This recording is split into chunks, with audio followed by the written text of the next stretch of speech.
এইটা হচ্ছে 400 স্কোয়ার ফুটর ঘর ହେଲା ହୁଁ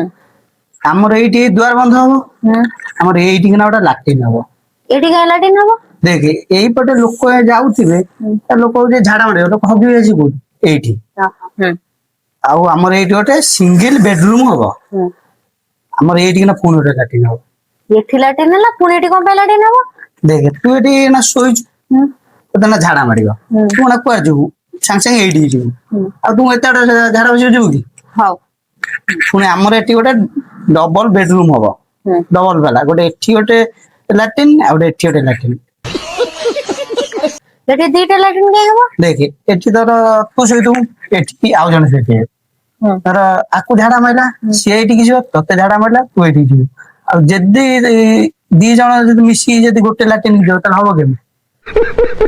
ହଉ ତାପରେ ତ ଏଠି ଆମର କିଚେନ ହବ ହୁଁ ଏଠି ଗୋଟେ ଲାଟ୍ରିନ୍ ଏଠି ଗୋଟେ ଲାଟ୍ରିନ୍ ଏଠି ଗୋଟେ ଲାଟ୍ରିନ୍ କଣ ଏଠି ଗୋଟେ ଲାଟିନ ଏଠି ଗୋଟେ ଲାଟିନ ଏ ଦିଟା ଘରେ ଦିଟା ଲାଟିନ ପୁଣି ଏଠି ଗୋଟେ ତିନିଟା ଲାଟିନ କଣ ପାଇଁ? ଦେଖ ଏଠି ତାର 3 ଜଣ ରୋଷେଇ କରୁଥିବେ ଧର 3 ଜଣ ଏକା ସହିତ ଝାଡା ମାରିବ ସେନା ଯିବେ କୋଉଠି 3 ଜଣ ହେଲା 3ଟା ଲାଟ୍ରିନ୍ ପଳେଇବେ ଧର ଏଇଟା ହଉଛି ଡ୍ରଇଂ ରୁମ୍ ହୁଁ ଆମର ଏଠି ଏଇଟା ଆମ ବସି ଲୋକମାନେ ଟିଭି ଦେଖିବେ ହୁଁ ଏଠି ଗୋଟେ ଲାଟ୍ରିନ୍ ଏଠି ଗୋଟେ ଲାଟ୍ରିନ୍ ଏଠି ଗୋଟେ ଲାଟ୍ରିନ୍ ଏଠି ଗୋଟେ ଲାଟ୍ରିନ୍ ଚାରିଟା କଣ ପାଇଁ? ଦେଖେ ଧର ଗୋଟେ କୁଣିଆ ଯଦି ଆଇଥିବେ ଧର ଏକାଥରେ ସମିତି ଝାଡା ମାରିବ ସମସ୍ତେ କୁଆଡେ ଯିବେ ସମସ୍ତେ 4 ଜଣ ଚାରିଆଡକୁ ପଳେଇବେ କଣ ବା ଇଏ ଘର ନା ଲାଟିନି ଘର ଖାଲି ହଗିବାକୁ ଆସିବେ?